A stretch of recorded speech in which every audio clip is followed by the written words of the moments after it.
جس کے اندر کابینہ کو تفصیلی بریفنگ دی گئی ہے. جو لوڈ شیڈنگ کا معاملہ ہے، جو پاور ڈویژن سے ریلیٹڈ ایجنڈا آئٹم ہے، اس پہ کابینہ کے ممبران کو ایک مکمل سنیپ شاٹ دیا گیا ہے کہ اس وقت جو ایگزسٹنگ کیپیسٹی جنریشن کی موجود ہے ملک کے اندر، جو لگ بھگ 23,900 میگا واٹ ہے، جو مکمل پاور جنریشن کی کیپیسٹی ہے، اور جون کے مہینے میں یہ کیپیسٹی کیلکولیٹ کی گئی ہے، اور جون کے ہی مہینے میں جو ڈیمانڈ ہے وہ 30,000 تک گئی ہے، جو ہسٹورک ہے اور ان پریسیڈنٹڈ ہے. اور اس کے ساتھ ساتھ ہمیں یہ پتہ چلتا ہے کہ جو 23,900 جنریشن کیپیسٹی ہے ملک کے اندر موجودہ، اس میں سے 11,600 جو کیپیسٹی ہے وہ پچھلے دور میں پاکستان مسلم لیگ نون کے دور میں 2013 سے 2018 تک جو بجلی پیدا کی، وہ اس کی آدھی بجلی ہے، جو 23,900 کیپیسٹی اس وقت موجود ہے. تو آپ کو یاد ہوگا کہ پچھلے 4 سال جو راگ الاپتے رہے کہ بجلی منصوبے زیادہ سائن کر لیے، زیادہ دستخط کر لیے، زیادہ بجلی سسٹم میں لے آئے، یہی الزامات ہم سنتے رہے. تو اس کے اوپر ابھی آپ کو قائرہ صاحب اور خرم دستگیر صاحب جو ہیں وہ ایک تفصیلی سنیپ شاٹ دیں گے کہ کون کون سے منصوبے ہیں جن کے اندر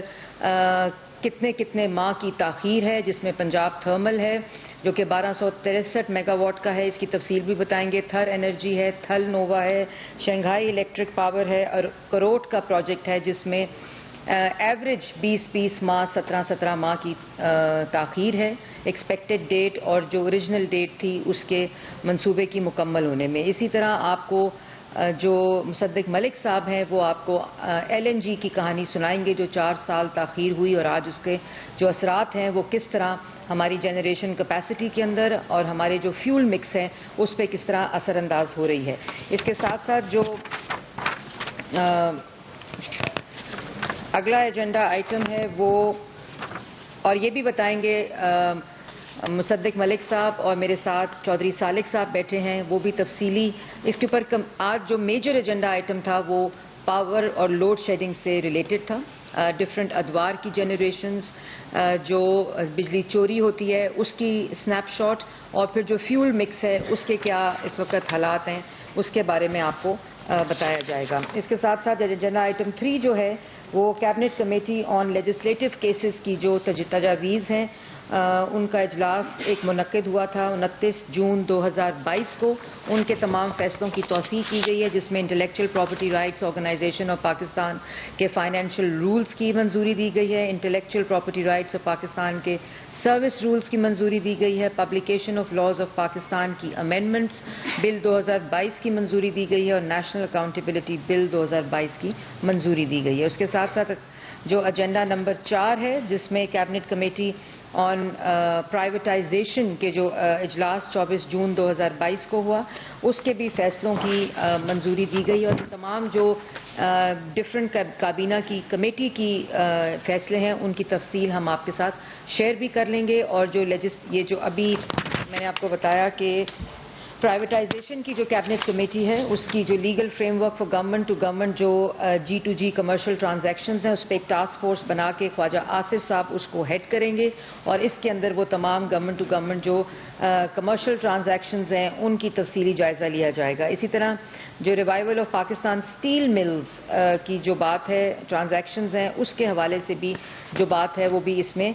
ڈسکس ہوگی. اس کے علاوہ 3 اور ڈیسیژنز ہیں جس میں ایک ہوٹل ہے اس کی پرائیویٹائزیشن کو دوبارہ سے ریویو کیا جا رہا ہے، اس کی بھی تفصیلی بات ہے، اور جو پاور سیکٹر کے اندر پرائیویٹائزیشن کے منصوبے ہیں اس کے اندر بھی اس ٹاسک فورس کا جائزہ لیا جائے گا. اس کے علاوہ جو سولر انرجی کے اوپر ٹاسک فورس ہے جس کو شاید خاقان عباسی صاحب لیڈ کرتے ہیں، اس کی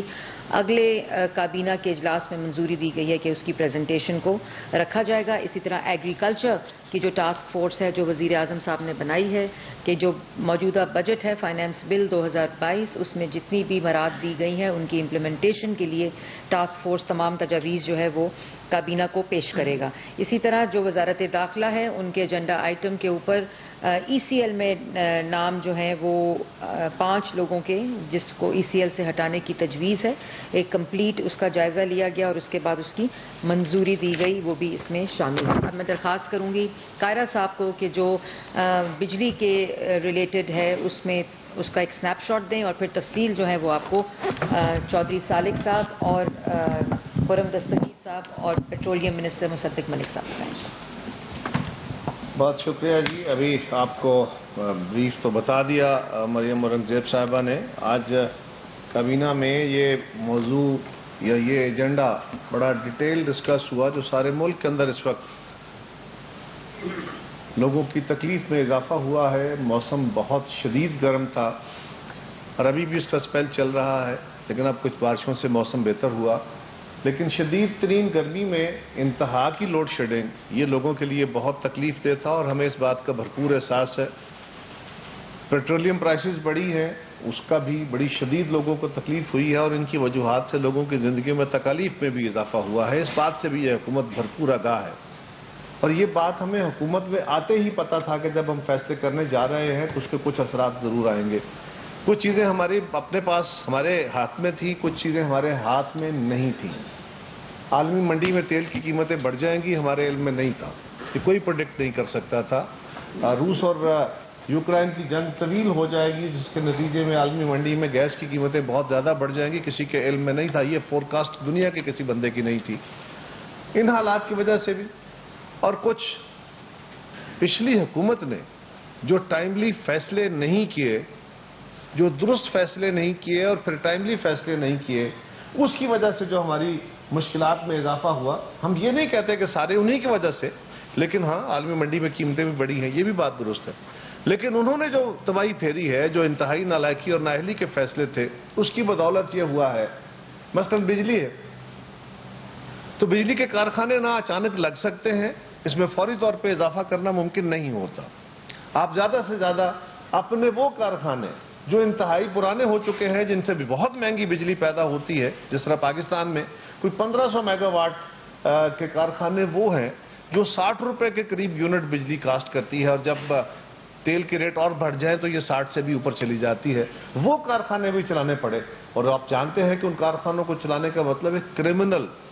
سو کال کرمنل ایکٹ تک چلا جاتا ہے یہ بات، لیکن وہ بھی چلائے گئے یا ان میں پارشلی چلائے گئے۔ لیکن کیوں؟ اس کی بنیادی وجہ یہ ہے کہ ایک جھوٹ کا ایک ملمہ بنایا گیا، خواب دکھایا گیا قوم کو، جی ہمارے پاس انسٹالڈ کیپیسٹی کوئی 40,000 کہتا ہے، کوئی 45,000 کہتا ہے، 38,000 کہتا ہے۔ اس کی تفصیل بتائیں گے خرم صاحب بھی، اور بھی بتایا مریم صاحبہ نے بھی، جو ہمارے پاس اس وقت، اور یہ جو فگر ہم آپ کے سامنے کوٹ کر رہے ہیں، ہم پاکستان کے ان تمام لوگوں کو جو محکمہ وابڈا کے اندر کام کرتے رہے ہیں، جن کے پاس تمام تر، آپ کا میڈیا والے دوستوں کے پاس بھی سارے فگرز موجود ہیں، اور ہمارے مخالفین کے پاس بھی سارے فگرز موجود ہیں۔ ہم جو فگر آپ کے ساتھ شیئر کر رہے ہیں، یہ فگر اگر کوئی چاہے تو چیلنج کرے گا۔ ہمارے پاس اس وقت آج کے دن کوئی 24,000 کے قریب جو ہے نا، 26,000 کے قریب ٹوٹل 25,500 کے قریب میگا واٹ آج کے دن میں اویلیبل ہو سکتا ہے۔ اگر اس میں وہ 1500 بھی چلائے جائیں جس کا میں نے پہلے ذکر کیا، تو اس وقت فیکچولی تقریباً 23,900 کچھ میگا واٹ، 24,000 کہہ لیجئے، یہ اس وقت ہمارے پاس اویلیبل ہے۔ اور جس طرح بتایا گیا کہ ڈیمانڈ اس وقت کو 30,000 میگا واٹ کے قریب گئی تھی، جس کی وجہ سے ایکیوٹ لوڈ شیڈنگ ہوئی ہے۔ یہ بھی بات درست ہے کہ یہ بجلی مفت میں نہیں بنتی۔ جن علاقوں سے زیادہ بہتر ریکوریز ہوتی ہیں، جہاں لائن لاسز کم ہوتے ہیں، تھیفٹ کم ہوتی ہے، ان علاقوں پہ زیادہ توجہ دی جاتی ہے۔ یہ ذرا مشکل بات ہے، یہ بات جب بھی کہی جاتی ہے تو محکمے کو ہم سارے لوگ مورد الزام ٹھہراتے ہیں، لیکن یہ بات بہرحال ہمارے ایک سماج کا بھی المیہ ہے کہ کچھ علاقوں کے اندر لوڈ شیڈنگ، جہاں سے خبر آپ رپورٹ کرتے ہیں کہ فلان جگہ میں 16 گھنٹے لوڈ شیڈنگ تھی، وہاں لائن لاسز 60, 70, 80% تک چلے گئے ہیں، اور 80% تک جن فیڈرز پہ لاسز ہوں ان کو پھر چلانا یہ کتنا مشکل کام ہے، اور اس کی قیمت وہ لوگ جو فل بل پے کرتے ہیں، جہاں لاسز نہیں ہے، وہ ادا کرتے ہیں۔ جو لوگ چوری نہیں کرتے وہ ادا کرتے ہیں۔ لہذا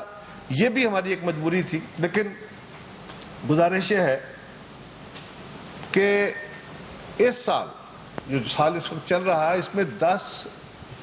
1,072 ارب روپیہ سبسڈی میں، لائن لاسز میں یا دیگر مدات میں جو ریلیف کے ہیں، جو بابڈا کے لاسز میں ہیں، لاسز وہ بہت طرح کے ہیں، لیکن اس میں میجر یہ والے ہیں جہاں پرائس ڈفرینشل ہے، جیسا اس میں 10,072 ارب روپیہ گورنمنٹ آف پاکستان نے، وہ عوام کا ہی پیسہ ہے لیکن گورنمنٹ آف پاکستان نے اس میں ادا کیا ہے، اور اس کے باوجود 283 ارب روپے کا سرکولر ڈیٹ بڑھا ہے۔ یہ بات ہمارے اختیار میں نہیں ہے، تو ہم چاہتے ہیں کہ قوم کے ساتھ یہ بات بھی شیئر کی جائے، اور اس کی بیسک وجہ یہ ہوئی ہے کہ پچھلی حکومت نے یہ بجلی کے کارخانے کو اچانک، میں نے پہلے بھی گزارش کی، نہ اچانک لگتے ہیں نہ اس اچانک بجلی پیدا کی جا سکتی ہے۔ جو آپ اپنی مستقبل کی فورکاسٹ کرتے ہیں اس کے مطابق آپ اپنی بجلی پیدا کرنے کے کارخانوں میں اضافہ کرتے چلے جاتے ہیں، جس طرح ابھی بتایا گیا کہ مستملیغ کے دور میں ہوا، ہمارے دور میں ہوا۔ جو فورکاسٹ ہے، پی ٹی آئی کی گورنمنٹ نے مسلم لیگ کے خلاف اور ہمارے خلاف تو بہت سارے پراپیگنڈاز کیے، لیکن اپنے دور میں جو کارخانے انہیں لگانے تھے، یہ الزام تو لگتا رہا کہ جی بڑے مہنگے کارخانے لگائے گئے، لیکن اپنے دور میں نہ لگا کے وہ کرمنل نیگلیجنس کیا کہ آج سارے کارخانے پاکستان کے پاس، وہ نیوکلیر پاور ہو، وہ ہائیڈل ہو، وہ تھرمل ہو، وہ کول بیسڈ ہو، وہ انرجی ونڈ ہو، وہ سولر ہو، سارے کی ساری انرجی جتنی اویلیبل ہے چلا دی جائے، ایون دین ہم ڈیمانڈ کیٹر نہیں کر سکتے۔ تو اس کی ذمہ داری آج کی حکومت میں تو نہیں ہے، 2 مہینے کے اندر تو نہیں پیدا ہو گئی۔ یہ وہ نیگلیجنس ہے جو عمران خان کی حکومت نے وقت اپنے 4 سال میں وہ کارخانے نہ لگائے، وہ ڈیمانڈ کو کیٹر فار کرنے کے آئندہ منصوبہ بندی نہ کی، اور پھر کچھ منصوبے وہ تھے جو ان کی نیگلیجنس کی وجہ سے جو کمپلیٹ ہونے تھے وقت پہ اور کمپلیٹ نہ ہوئے، اگر وہ کمپلیٹ ہو جاتے تو آج صورتحال اتنی گمبھیر نہ ہوتی، شاید ہم لوڈ شیڈنگ سے مستثنا پھر بھی نہ ہوتے، پھر ہمیں شاید 1-8 گھنٹے کی لوڈ شیڈنگ کا سامنا ہوتا۔ لیکن وہ کون سے کارخانے ہیں جس کا ذکر ابھی مریم بی بی نے کیا ہے، وہ پنجاب تھرمل آئی پی پی ہے۔ اس کارخانے کو 26 مہینے ڈیلے کیا گیا، 26 مہینے، 2 سال سے زائد، اور یہ جولائی 2022 میں ایکسپیکٹڈ ہے، اور یہ اگر آج سے سال پہلے آ جاتا سسٹم میں، چلے بھائی 26 مہینے نہ صحیح، سال پہلے آ جاتا، 6 مہینے پہلے آ جاتا، تو یہ جو ایکیوٹ وقت تھا یہ 1263 میگا واٹ کا ہے۔ اسی طرح تھر انرجی کا، یہ پاکستان کا اپنا ڈومیسٹک ہمارے کولے سے پیدا کردہ جو بجلی ہے، اور یہ بھی آج فیصلہ ہوا ہے کہ آئندہ سے پاکستان کے اندر کوئی پلانٹ ایسا نہیں لگے گا جس میں امپورٹڈ فیول استعمال ہوگا، اب صرف لوکل ڈومیسٹک فیول کے اوپر بیسڈ جو پلانٹ لگائے جائیں گے۔ یہ جو تھر کول ہمارا انڈیجنس کول کے اوپر پروجیکٹ لگایا گیا ہے، 2 پروجیکٹ اس میں، ایک پروجیکٹ ہے تھر انرجی کا، یہ 330 میگا